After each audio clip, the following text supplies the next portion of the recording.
There we go. Now we're recording. So great. Okay. Good afternoon, everybody. We're very fortunate to have Bonnie Hagerman with us for our Women's History Month presenter.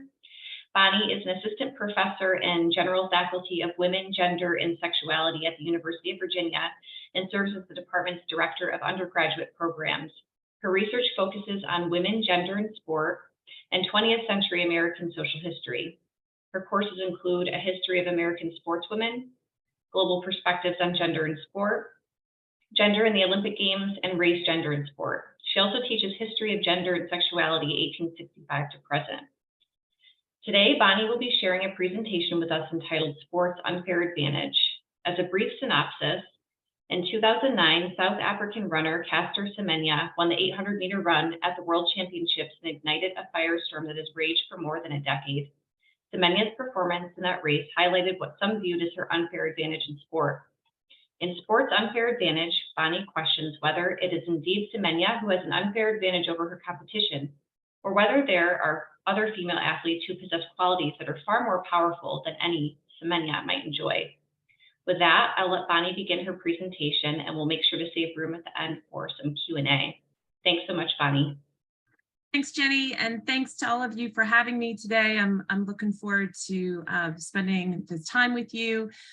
Sports Unfair Advantage is actually a talk I've given a number of times for an unforgettable lecture to students, usually fourth years at the university, and is also, as Caster Semenya and her story is one that I focus on in a course I'm currently teaching on issues and controversies in women's sport. And indeed, Caster Semenya's race in 2009 at the World Championships really kind of throws into relief this idea of an unfair advantage. And this is very much dominating women's sports right now. I want to just take a look here at Caster Semenya's race, but give you a little bit of a background first. Caster Semenya raced in 2009 at the elite level. She had come up through the juniors. Everybody was expecting her to do well. She set the South African record in the 800 meters. There was no question that she was going to perform if she was running well. That she was going to do well. So with that in mind, I want to go ahead and just kind of show you that race, just because I feel like when you see it, you'll kind of see that there was quite a reaction to this. And let me just go ahead and give you an idea about that race. So let me make sure to get this going here. Does everyone see Universal? Yep. Perfect. All right, here we go.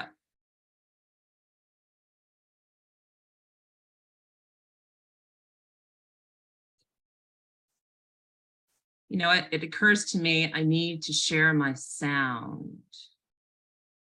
Do I need to share my sound, or is that all automatic now? It's been a while since I've been on Zoom. I'm not sure, Bonnie. Give it a go. Maybe press play and we'll see if we can hear it. Or is it playing for you right now? As the women try and gather themselves with the crowd still going. So I can hear it. Perfect. For the 800 meters final. Down to their marks. And Caster Semenya is in the green and yellow. Semenya, Meadows, Semenova, Koskaj and Kuzma go round the bend for the first time in the women's 800 meters final. And Semenya of South Africa in the yellow and the green shorts, striding out and taking the lead as Jep Koskaj of Kenya comes across onto her shoulder. Well, Jep Koskaj likes to run from the front, and she's trying to do that just on her inside. Krefshin also running around. Look at that split, 26.81. So it's Semenya, South Africa. And on the inside, Jep Koskaj just behind them, Krefshin and Okuru of Great Britain on the inside. Semenya pushes on again, and she's breaking away. There is no response now from Krefshin. Jep Koskaj is in third. Semenya looks over her shoulder, and she's away.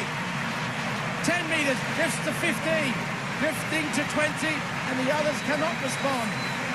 Krefshin is still in second place. Depkoska is holding on. The winning time is going to be terrific. She comes through. So the distance that Caster Semenya has on her opponents is quite large. And and again, people expected her to do well. They just didn't expect her really to do that well. And as a result, the reactions to Caster Semenya winning this race, and again, by the margin in which she did, elicited some reactions from her opponents, which were less than gracious. And in fact, were more accusations than anything else. These kind of people should not run with us. For man, she is not a woman. She is not a woman. She is a man. Just look at her. And so the question, of course, is, what exactly are we being asked to look at here? Are we being asked to look at the way she presents physically? Are we looking at her physicality? Are we looking at her lead that she had on everybody else? And one of the questions I like to ask is, if in fact she didn't have this ginormous lead, if that lead was half of what she had, or if the lead was 0.02 of a second, would we be having this conversation?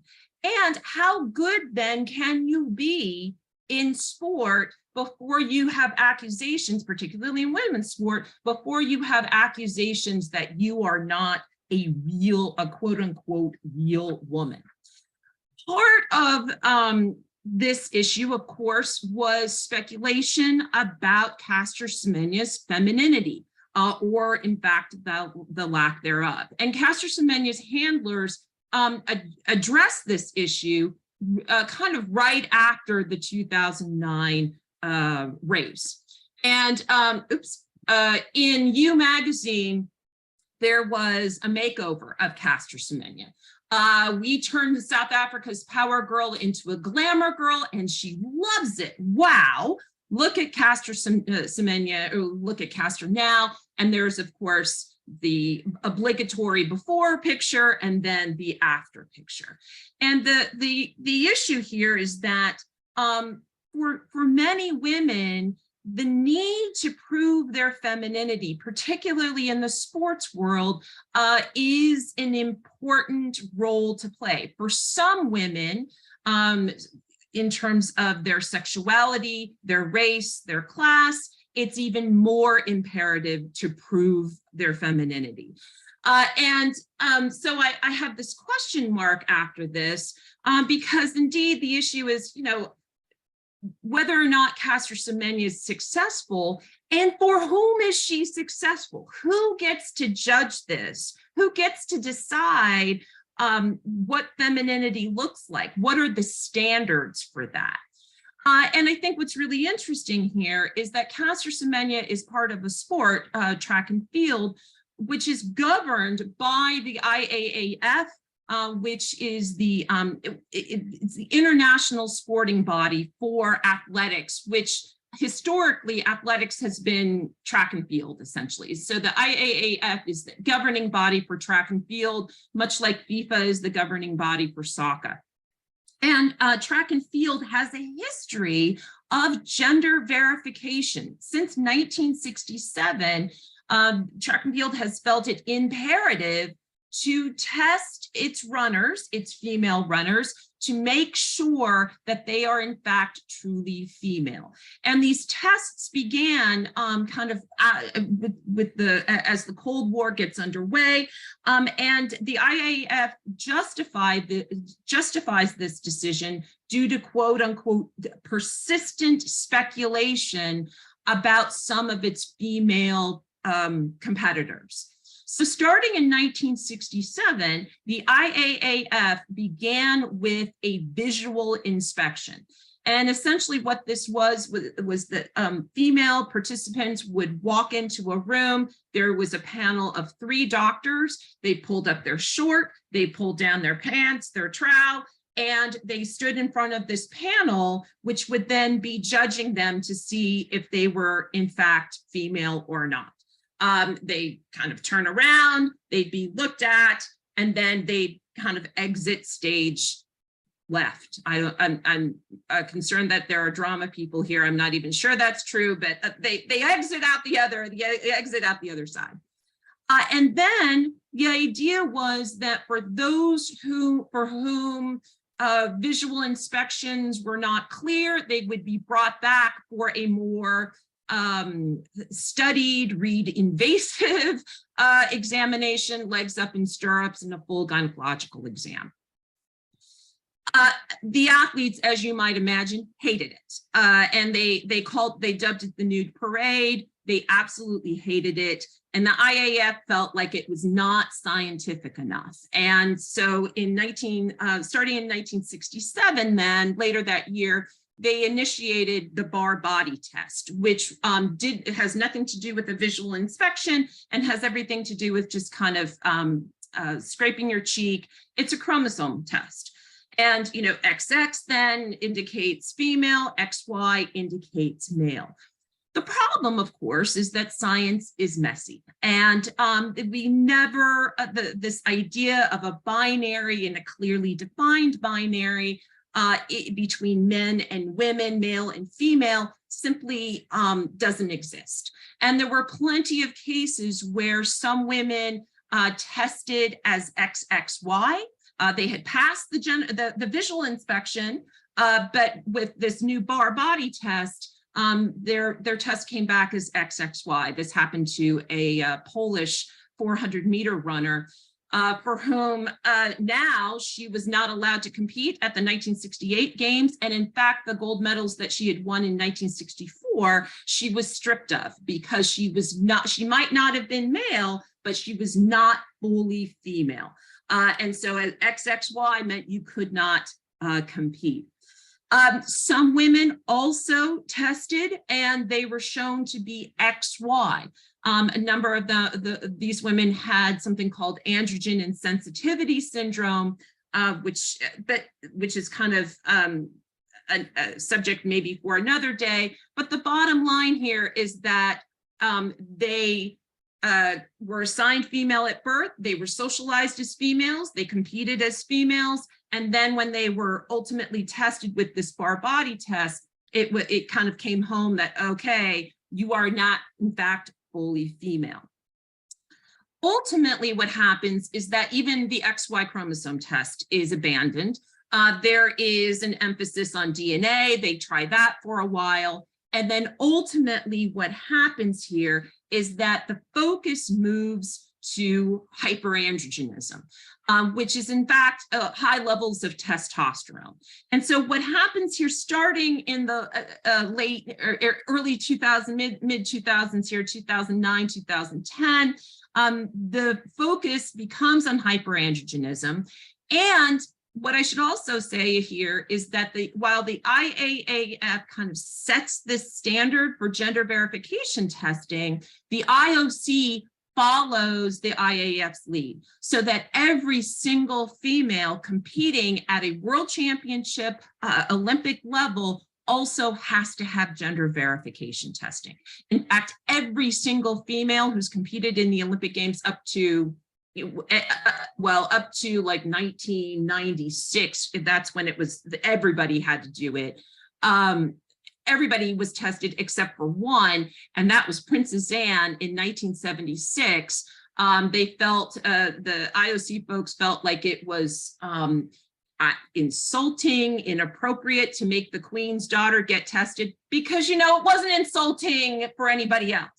But again, I think we can see here early references to the privileges of class and of race as well. So by 2010, the IAF now is focused on hyperandrogenism. And so the IOC follows suit.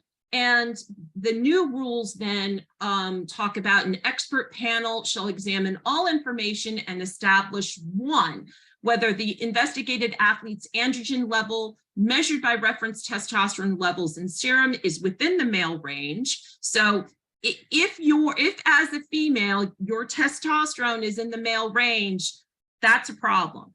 If in fact that testosterone is operational, if it's functional, if you gain benefit from it, then that becomes even more of an issue. Those women with androgen insensitivity syndrome, their bodies read no testosterone whatsoever. So essentially what this is number two is, if you have a lot of testosterone, but your body doesn't read it, then you are allowed to move on and to compete. I also want to point out here that both men and women have estrogen and testosterone. There are varying amounts. On average, women have about a 4-to-1 ratio of estrogen to testosterone. On average for men, it's flipped. It's about 4-to-1 testosterone to estrogen. So what this means here is that hyperandrogenism is at work, and it is now the litmus test, essentially. And if you, in fact, are identified with hyperandrogenism, you have some options as to whether or not, in terms of competing. First of all, if you're found to have hyperandrogenism, you can take estrogen supplements to bring you back down into an acceptable, and again, acceptable here, female range. So that's one option. The second option is to have surgery to fix the thyroid, so that then you don't have to keep taking the supplements. It kind of fixes the problem permanently. So estrogen supplements or surgery, you can retire. There is also a fourth option, which is if you choose not to retire, not to do the supplements, not to have the surgery, you can decide to compete with the men. Because again, the idea here is that if your hyperandrogenism, if it puts you into a male range, then you need to compete with the men. Okay, so what happens here is that Caster Semenya, following her 2009 race, is being investigated by the IAAF. The fact that we know that is a gross violation of her privacy. Nobody is supposed to know when anybody is being tested for their gender. The fact that we know that is, again, a violation. There was some question as to whether or not this was in fact about her testosterone levels. Again, the fact that we know this is without her actually sharing this information, again, is a violation. There was no, Caster Semenya is not talking, and the rumors simply swirl. Is she trans? Does she have hyperandrogenism? Is she going to be allowed to compete? For 10 months, she was prevented from competing by the IAAF. And there was some question here as to whether or not she would make it back in time for the 2012 Olympic Games. She, in fact, did make it back for the 2012 Olympic Games and earned silver. Now, I won't show you this race. Russian competitor gets gold. Russian competitor also gets bronze. Caster Semenya gets the silver. Those who followed Caster Semenya and followed the race had questions. She was slower. Was she slower on purpose? Was she slower because she was taking estrogen supplements? Was she slower because she had surgery? Was she slow? And then there was slower. Was she simply slower because she didn't want to deal with the fallout having gotten gold? And if she had gotten gold, I want to correct myself there. And for a lot of my students, I say, how many of you saw The Incredibles when you were growing up as a kid? And many of them say yes. And the Disney movie is about, this family, and their youngest or their middle child is extremely fast, but he wants to compete with the rest of the kids. And at the end of the movie, he's in a race and he's winning. And they're like, oh my God, slow down. You don't want to give away your secret power, your superhero advantage. And so Dash then is in last place. And they're like, well, don't be last, go for second. And here's Caster Semenya, and she's in second. And so the question is, was this intentional? Was this the result of hormone treatments? There's any number of people examining Caster Semenya, examining her story, and examining her body. Footnote here, just as an FYI, both Russian runners were nailed for doping. So they lost their medals. Caster Semenya ended up with the gold medal anyway, but of course was not allowed to enjoy that moment on the podium. But she does now have the gold medal from 2012. What I want to return to here, though, is this history of examining Black bodies. And the South African nation was particularly upset about the way Caster Semenya had been treated by the IAAF. And partly this had to do with the history of apartheid, in which bodies were examined and assigned a classification, and that affected where you live, what kind of services you got, what kind of jobs you were able to have, and what kind of a livelihood, what kind of a class you were able to enjoy. But this also goes back to even before that, apartheid ended, and that includes the case of Sarji Bartman. And there's a really good article that equates the cases of Sarji Bartman and Caster Semenya, and this fascination with Black female bodies, the need to put them, to examine them, to put them on display, to exhibit them. And this is what happened in 1810 with Bartman, who was an orphan, a servant of Dutch farmers near Cape Town. She was sent to Europe to be exhibited in front of painters and naturalists. She had overly large buttocks, according to the language of the time, and also an elongated labia. And she was simply put on exhibit and sent from place to place to place in Europe to be ogled by, again, naturalists, painters, doctors, as well as paying tourists essentially to see this body and to make their own kinds of judgments about this. Sarji Bartman's story is tragic. She people lose interest. She's on her own. She ultimately becomes a prostitute and an alcoholic, and died in France when she was in her mid-20s. Perhaps even worse than that, and that is awful enough, until 1974, her skeleton and her preserved genitals were on display in a French museum for all to see. So this history, there is a history here of ogling, of dissecting, of putting on display Black bodies. And those in South Africa were particularly familiar with this, disturbed by this, as were many other folks. So there is this piece here that we need to understand is highly racially motivated. The other piece here that I have a question about is that there is this focus here on testing for femininity. Now, of course, they're controlling, the issue is hyperandrogenism.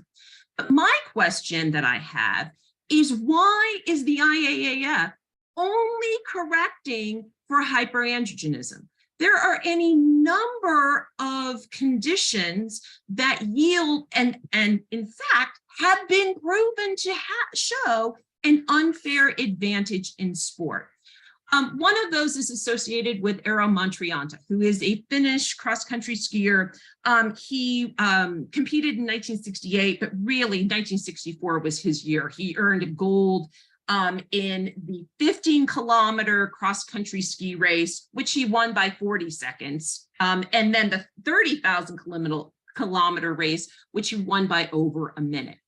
Eero Montrianta had something called polycythemia, which essentially is a body that overproduces red blood cells. If you're an athlete in an endurance sport, this is awesome because it delivers a whole lot. Red blood cells deliver oxygen, and that's just tremendous. Not only is Eero Montrianta's red blood cells working, being produced over time, I mean, just more ridiculous amounts. He also had a high amount of hemoglobin within those red blood cells. In fact, there was so much iron, his complexion was kind of this ruddy orange color because there was just so much iron.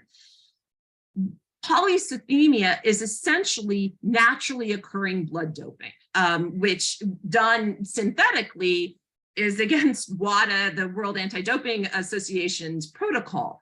However, done naturally, nobody has a problem with it, even though it is shown to give somebody a major edge in endurance events. However, nobody seems to be, nobody's regulating polycythemia. And in fact, in the 21st century, there are a couple of competitors, a cyclist and another cross-country racer, skier, who have polycythemia, and their federations have said, no problem, feel free to compete. I also want to consider Michael Phelps here, who really is the Vitruvian swimming man. If you were to list all of the kinds of qualities that you'd want in a high performance swimmer, Michael Phelps is going to fit most of them. His ankles are double jointed, the flexibility, the lung capacity, even his fingers. If you look at your fingers, in between your fingers, there's this kind of webbing. His webbing is much higher in both his hands and his feet. And so for his hands, they act like paddles, which displace water even more efficiently than somebody else. I mean, the dude is designed to swim. It's just incredible. But nobody's saying, oh my God, Michael Phelps has webbing on his fingers, he's got to have that removed. Or his trunk is longer than his shorter legs, and he needs to be penalized and stay on the blocks for 2 more seconds than anybody else. These are naturally occurring advantages, and nobody would think to restrict them. This was precisely Dudi Chan's argument here when she was diagnosed with hyperandrogenism in 2014. Sprinter from India, she was 100-meter sprinter. It was not the best sprinter on her team, but was diagnosed with hyperandrogenism and was told basically to fake an injury. She was ultimately dropped from the Indian national team and told to essentially kind of fade away. Instead, she said, if I have hyperandrogenism, it's not my fault. It's naturally occurring. I shouldn't be punished for it. And she goes to the Court of Arbitration for Sport, and they basically said, all right, we're going to look into this. And until the IAAF can prove that hyperandrogenism is really an unfair advantage, everybody gets to compete without any kind of limit or restriction. That means Dudi Chan gets to compete. It also means that Caster Semenya will compete in 2016 at the Rio Games without any kind of restriction whatsoever. And again, we're not sure what those restrictions were. We weren't sure, again, in terms of how she was being affected, but we know that she ran in 2016. The sports writer at the time called Semenya's participation in this race a ticking time bomb. There was criticisms of her. As we know, she won gold. But one of the comments here that I thought was really interesting was from Paula Radcliffe, who is a really well-known marathoner, a champion marathoner for many years. Paula Radcliffe says this: fear that when we talk about it in terms of fully expect no other result than Caster Semenya to win the 800 meters at the Olympic Games, then it's no longer sport and it's no longer an open race. So the fact of the matter is that people expected Caster Semenya to win, and because Caster Semenya was going to win, it's no longer seen at an athletic event. Nobody, you know, again, this was the ticking time bomb because so many people were going to react saying, oh, we knew she was going to win. Curiously, however, nobody had this reaction to Katie Ledecky in that same 2016 games in an 800-meter race of her own. And I want to show you a little clip from this race because the comparisons here between Ledecky and Semenya are really, I think, profound. So I'm going to get back to my screen here.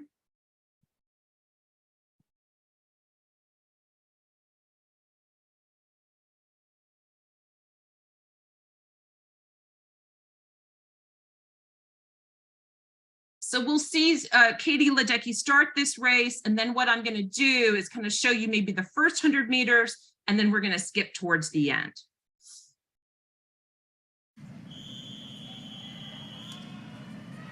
Everybody here okay? Yeah.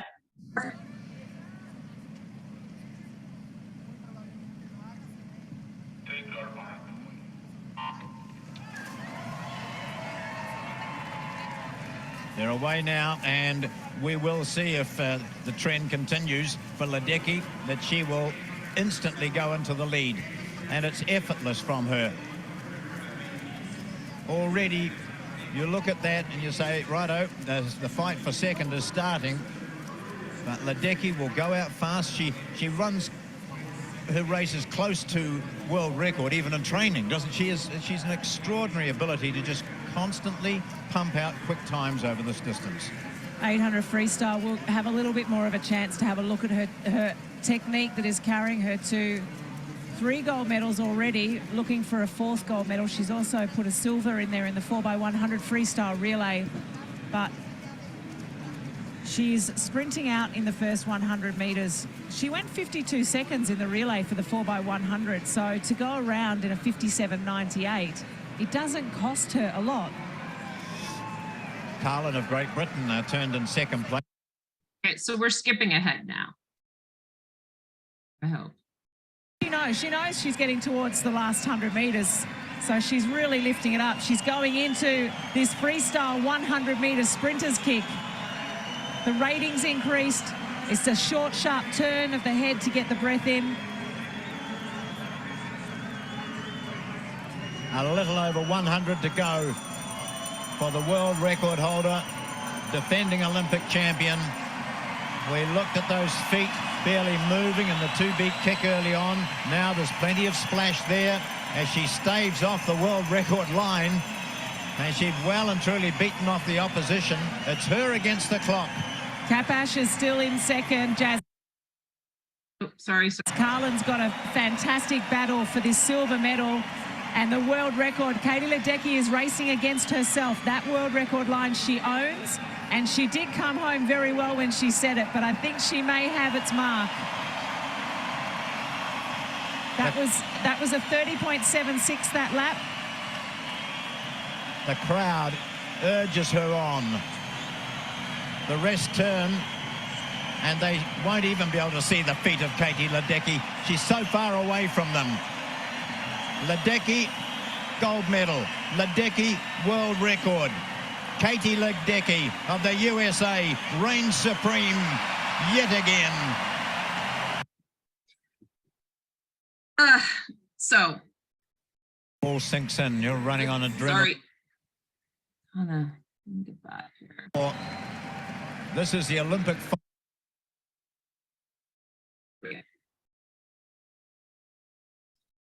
So, Katie Ledecky world record, Katie Ledecky gold medal, Katie Ledecky reigns supreme. She was called at the time a modern day Wonder Woman. Interestingly, there's no ticking time bomb here. Everybody knew Katie Ledecky was going to get the the gold medal.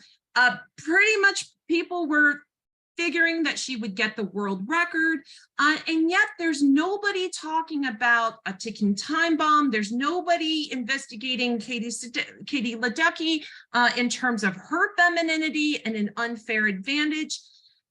It's also important, I think, to note that the distance by which Caster Semenya beat her competition in 2009 was the distance essentially that she was behind world record time.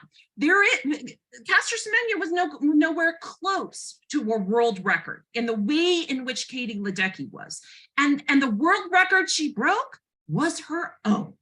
So this complete and utter dominance that we see from Katie Ledecky in the 800 meters is received incredibly differently than what we see in terms of how we see Caster Semenya being and her, not even world record, her gold medal performance being received. So when I talk about sports unfair advantage, I want to talk about those for whom their femininity is an advantage, because when we talk about Katie Ledecky, she has some privileges here. She is white, she is from the United States, and her feminine credentials, whomever is defining those, are in order in a way that Caster Semenya's simply was not. And the IAAF can talk about unlevel playing fields all it would like, but I feel like what we're really talking about here is who fits into notions of femininity. And the idea here is that many of those notions are defined and dominated by white Western men. I mean, the IOC has been dominated by white Western men with royal titles for years and years and years. And this creates additional barriers for women who don't necessarily fall into these really strict, narrow ideas of femininity. Now, I want to give you just a quick update on where, remember that hyperandrogenism ruling was on hold according to the Court of Arbitration for Sport. I want to give you an update there, talk a little bit about Caster Semenya, where she is now as a result of that update, and then I'm happy to take questions. So in January of 2018, the IAAF came back to the Court of Arbitration for Sport and said, hey, we need an extension, which will sound familiar to every single person in this room, probably. Hey, I didn't get my work done on time. I need an extension. So Court of Arbitration for Sport says, okay, fine. And by November of 2018, the IAA is back. And they have proof that hyperandrogenism gives certain women an unfair advantage in certain races. And what they end up doing here in November of 2018 is establishing new eligibility regulations for a new classification. It's called a female classification. So you're going to have men, you're going to have women, and then you're going to have this female classification, which is for athletes with differences of sexual development. This includes those with hyperandrogenism and those who are intersex. So the eligibility regulations now mean that if you are identified with DSD, you can continue to compete. You have some options. And I go back to those options that we talked about earlier on with hyperandrogenism. So you can compete, you can have estrogen supplements and or surgery, and you can compete in whatever event you would like. You can retire, of course.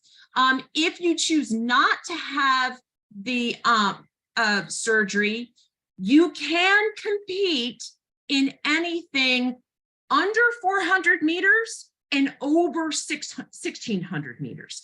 Anything between the 400 meters and the 1,600 meters, whether it's hurdles or races, you have to have estrogen or supplements or the surgery to correct your hormones.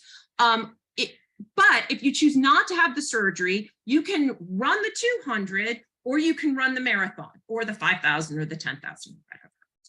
If you choose not to do any of those things, of course, you can always opt to run with the men. The IAAF also held out another option, which was down the road, maybe what they would do is have a separate races for those with DSD.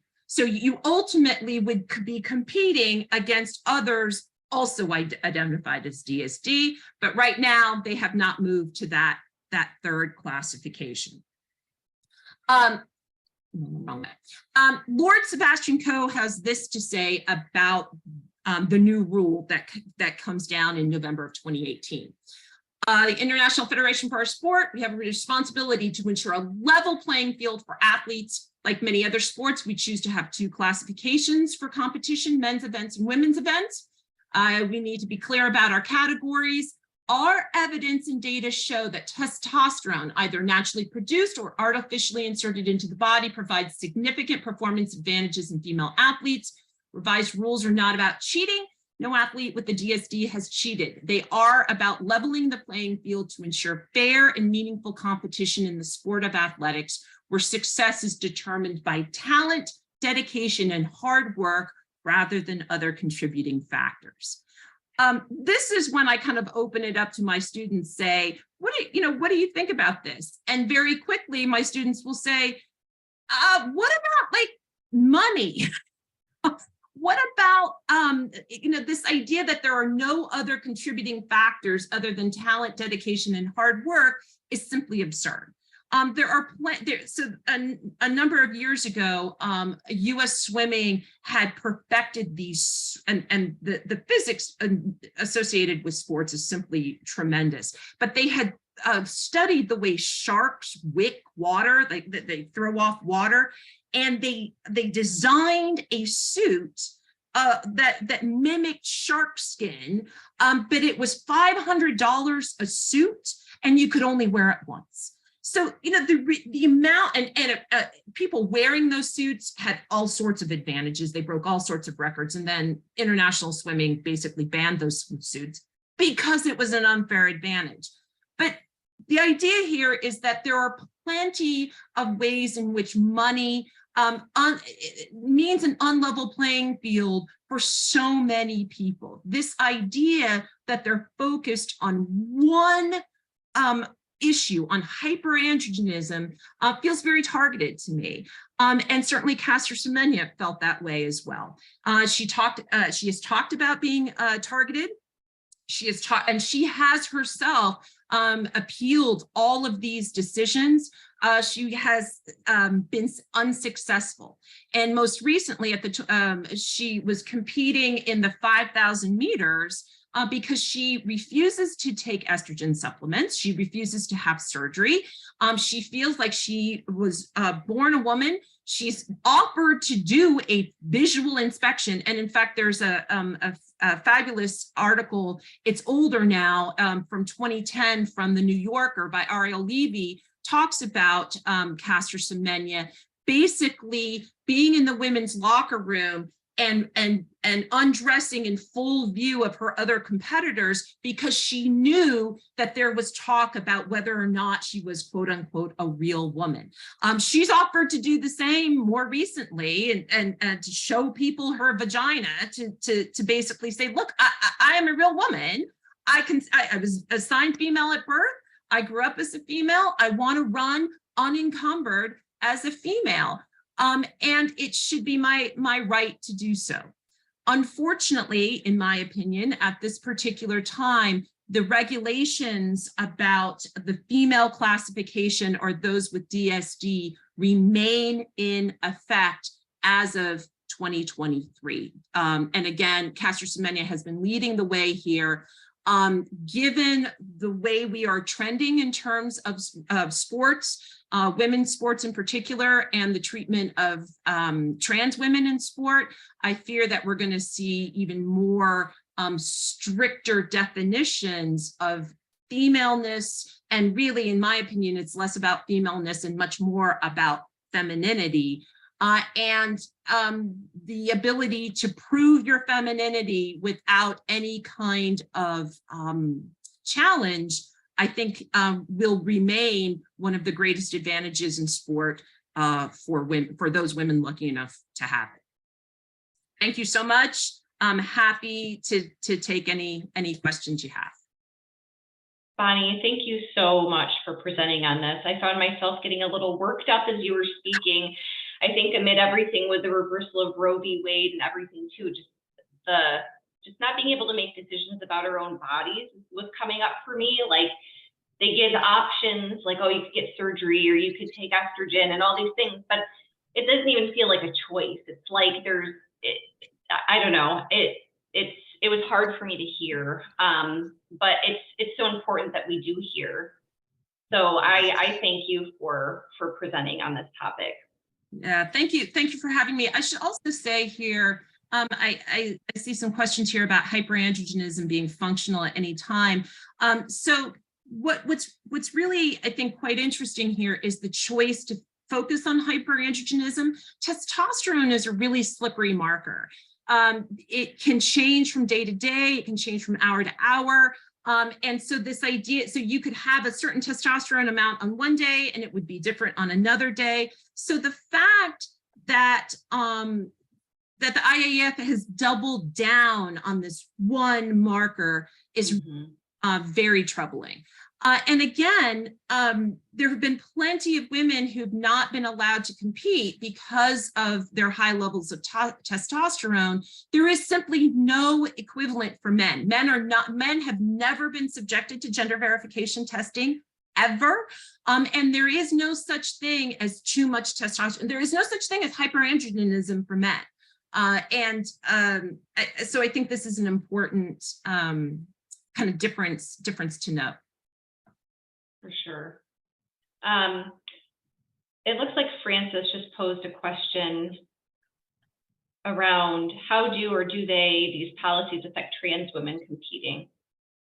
So trans women, so what's interesting is that the IOC was kind of somewhat ahead of the game in terms of regulations for trans women participating in sport. So they passed what they called the Stockholm Consensus in 2004.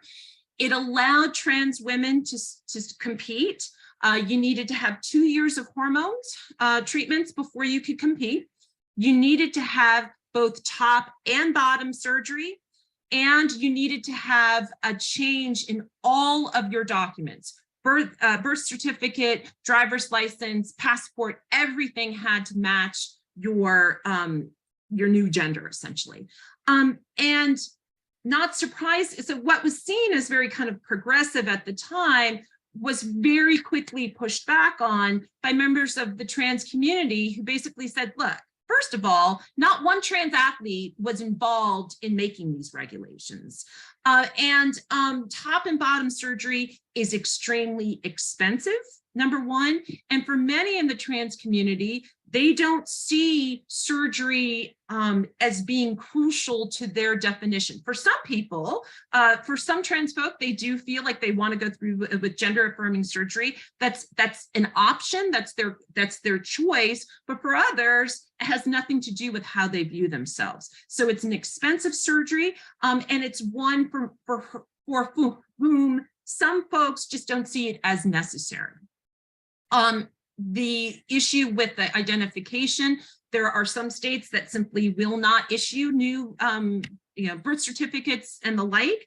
And 2 years of hormone treatments was simply way too much. We have accounts from trans female athletes who talk about losing strength, power, and speed in a matter of just 3 weeks. And so the fact that they had to be out for 2 years is particularly troubling for elite athletes who only have a small window of competition. So more recently, they have changed the Stockholm Consensus, and they've really followed more the NCAA's policy of inclusion, which is a year of hormone treatments, and that's it. Now, both the IOC's guidelines that now match the NCAA's and the NCAA's are going to be overridden by individual organizations. So now, from now on, the International Organization of Swimming will decide what the rules are for trans swimmers in their sport. Soccer will have their own rules, And it's more than possible that they will look very, very different. And of course, this really came to a head with the University of Pennsylvania swimmer Leah Thomas, who swam last year's NCAAs. There was all sorts of opposition to her doing that. And the NCAA said, look, she has abided by all of the rules that we've laid out. She needs to be able to swim.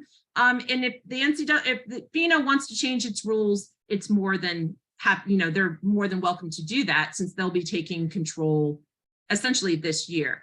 I feel like there's no question we're going to see stricter rules in terms of estrogen supplements where trans swimmers are concerned.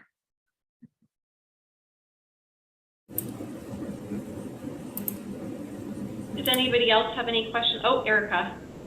I just wanted to say thank you for shedding a light on pointing out the regulations of Black bodies, particularly Black women bodies. It made me think about Serena Williams also, when she came out to the French Open in her Black bodysuit, and that how, as a result of that, they are no longer allowed to wear cat suits, but she wore it for a particular reason. Everybody knows Serena has an incredible body. And so she's like, oftentimes, like, I can wear something that's going to look different on someone else, but because someone like Serena comes out in a tutu, it's going to cause a lot of attention because her body is shaped differently. So I just really want to say thank you for shedding light in history as to why things like this are important.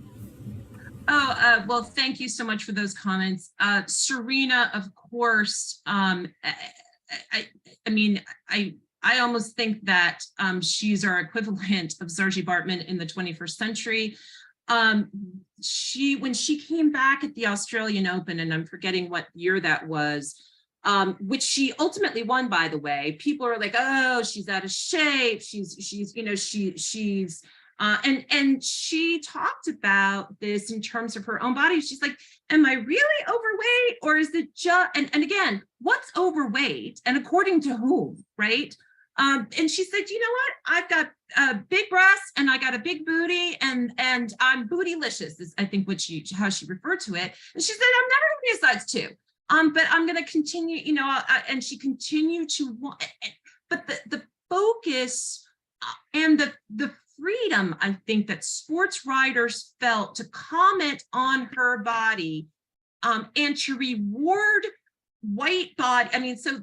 With endorsements, Serena Williams won everything multiple times. And she, in terms of endorsements, when Maria Sharapova was in the mix, Maria Sharapova out-earned her by $20 million every year. And a lot of that had to do with the fact that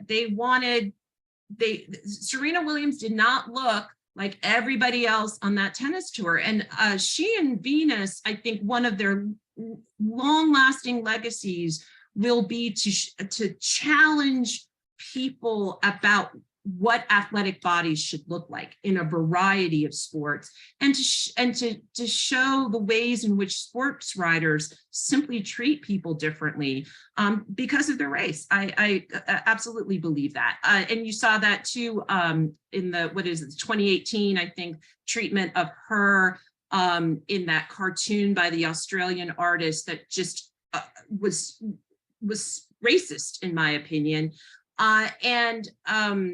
But I believe that Black sportswomen are under a much more of a microscope than white women. And that really is, again, we talk about femininity here and how whiteness plays into definitions of femininity.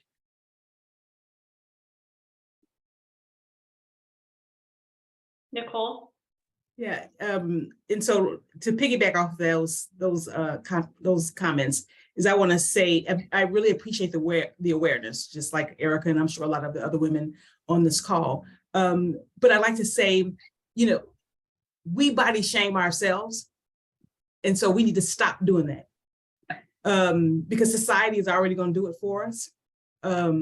So I just wanted to bring that to awareness. That's totally how I feel about it. Stop body shaming ourselves, and the person sitting next to us. There's so much other things to worry about, and society is going to do it. So yeah, take control. I absolutely believe that's true, and I think there's been so many really great books on this, and fat positivity, body image. Those who are writing on this are really, again, challenging notions about again, what's overweight and who gets to decide. You know, this whole idea of how health is wrapped up in it too, and challenging, you know, some of those notions. So thank you for that. Yeah, I completely agree. We have some questions in the comment box here that I think we can get to a couple more. Bonnie, are there men fighting with women athletes to dismantle these injustices? So some allyship here. And that's a great point, Lisa. Yes, and there's a history of that. So back in the early I think it was in the early 1990s, the IOC called the Medical Commission, which was dominated by men at the time, and they were trying to come up with, okay, if we don't use a chromosome test to test for the gender verification test, what should we be using? And that medical commission, that medical panel said, there is no one test. I wouldn't want to be involved in trying to define this. Just stop doing it. And, you know, of course, the IOC dismissed that. But as early as the 1970s, there were psychologists, there were endocrinologists. In fact, the dude who came up with the bar body test, and I'll apologize to every scientist in this room for not knowing his full name, basically came out and said he was horrified that his chromosome test was being used to determine whether female athletes should be able to compete or not. I mean, so there have been plenty of people who have come out against this. I think there of course, I think probably the thing I see as the biggest problem here is just a lack of understanding and a lack of education on this subject, and not kind of really, okay, you know, it makes sense to kind of regulate if we're talking about an unfair playing field. All right, if you want to regulate for this, you should be regulating any number of conditions here, and you're not. And so if it really is about an unlevel playing field, why aren't you doing that? I have students, you know, who are writing letters to Sebastian Coe, basically challenging him on, is this really about an unlevel playing field, or is this really much more about regulating femaleness and femininity? Yes. I think I held us until 1:15. If there are more questions, any books you might recommend, Bonnie, related to challenging the notions of femininity? So Lindsay Parks Piper has a great book on sex testing. She talks about the Caster Semenya piece. That's really quite excellent. There are any Jamie Schultz's books have, and Jamie Schultz has looked at Caster Semenya, or I'm sorry, Serena Williams, and has a great article on the cat suit. I want to bring that attention to Erica's attention, because I think she'd enjoy that. I'd be also happy to kind of put together kind of a list of books related to this and send them to Jenny if you'd like it to make that available. But there's a number of really smart books that are, and articles that are addressing this. And again, I'll include that article that talks about Caster Semenya and Sarji Bartman. That I'm borrowing from other folks who have done this research here, and really have made some I think valuable contributions to this conversation. Yes, I saw a lot of nodding heads.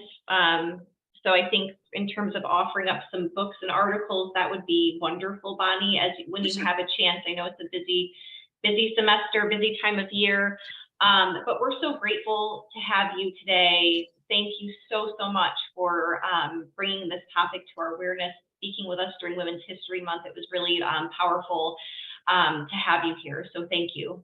Well, it's really a pleasure. thank you for having me, and thanks for all the good questions and comments. And I'll be sure to get that list to Jenny by the end of the week for sure. And if you have, great. feel free to reach out. I should put my Hagerman@virginia.edu. Happy to answer questions and refer additional, if you have additional questions or concerns, do let me know. I'm be happy to have a conversation. Great. Thank you. Thanks, everybody. Thanks, Have a good everybody. afternoon. Bye. Bye.